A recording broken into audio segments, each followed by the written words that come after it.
ഛത്തീസ്ഗഡിൽ കന്യാസ്ത്രീകളെ അകാരണമായി ജയിലിലടച്ചതിൽ പ്രതിഷേധിച്ച് KLCA കോട്ടപ്പുറം രൂപതയുടെ നേതൃത്വത്തിൽ പ്രതിഷേധ റാലിയും സമ്മേളനവും സംഘടിപ്പിച്ചു. പറവൂർ കൊത്തലങ്കോ ഇടവകയും സെന്റ് ജെർമൻസ് ഇടവകയും ഡോൺ ബോസ്കോ ഇടവകയും സംയുക്തമായാണ് പരിപാടി സംഘടിപ്പിച്ചത്. കോട്ടപ്പുറം രൂപത വികാരി ജനറൽ ഫാദർ റോക്കി റോബിൻ കളത്തിൽ സമ്മേളനം ഉദ്ഘാടനം ചെയ്തു.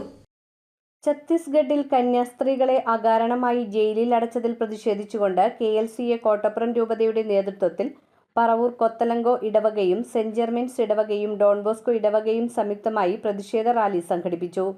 കൊത്തലങ്കോ ദേവാലയത്തിൽ നിന്നാരംഭിച്ച റാലി പറവൂർ നമ്പൂരച്ചൻ ആലിന് സമീപം സമാപിച്ചു. തുടർന്ന് നടന്ന സമ്മേളനം കോട്ടപ്പുറം രൂപത വികാരി ജനറൽ ഫാദർ റോക്കി റോബിൻ കളത്തിൽ ഉദ്ഘാടനം ചെയ്തു.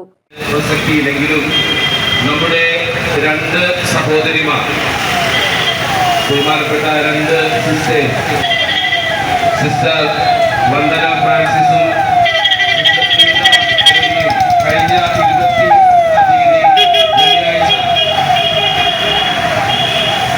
അവരെ കള്ളക്കേസിൽ കുടുക്കി.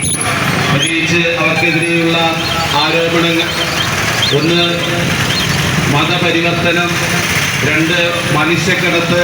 ഇന്ന് സെഷൻസ് കോടതി അവർക്ക് ജാമ്യം നിഷേധിച്ചപ്പോൾ NIA കോടതിയിൽ നിന്നാണ് അടുത്തതായി ജാമ്യത്തിന് പോകേണ്ടതെന്ന് പറയുമ്പോൾ അതിൽ രാജ്യദ്രോഹ കുറ്റം കൂടെ ചുമത്തിയിട്ടുണ്ട് എന്നൊരു സംശയം ഇപ്പോൾ നിലനിൽക്കുകയാണ്.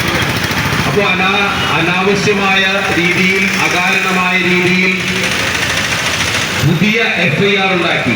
അതായത് പഴയ FIR മാറ്റി അവരൊരിക്കലും തടവറയിൽ നിന്ന് മോചിപ്പിക്കപ്പെടരുത് എന്നുള്ള ചിന്തയോടുകൂടെയാണ് അവർക്കെതിരെയുള്ള FIR ചമച്ചിട്ടുള്ളത്.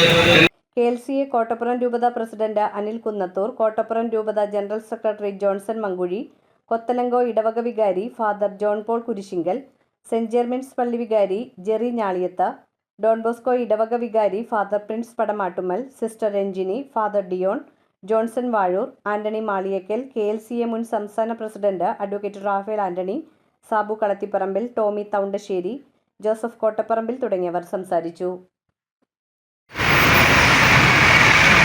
ഛത്തീസ്ഗഡിൽ കഴിഞ്ഞ 5 ദിവസങ്ങൾക്ക് മുമ്പ് സാമൂഹ്യ സേവനത്തിന് വേണ്ടി ഇറങ്ങിത്തിരിച്ച 2 കന്യാസ്ത്രീകളെ കള്ളക്കേസുകളിൽ കുടുക്കി തടങ്കലിൽ പാർപ്പിച്ചിരിക്കുന്ന ഛത്തീസ്ഗഡ് സർക്കാരിന്റെ നടപടിയിൽ പ്രതിഷേധിച്ചുകൊണ്ട് കേന്ദ്ര സർക്കാർ അടിയന്തരമായി ഈ പ്രശ്നത്തിൽ ഇടപെട്ട്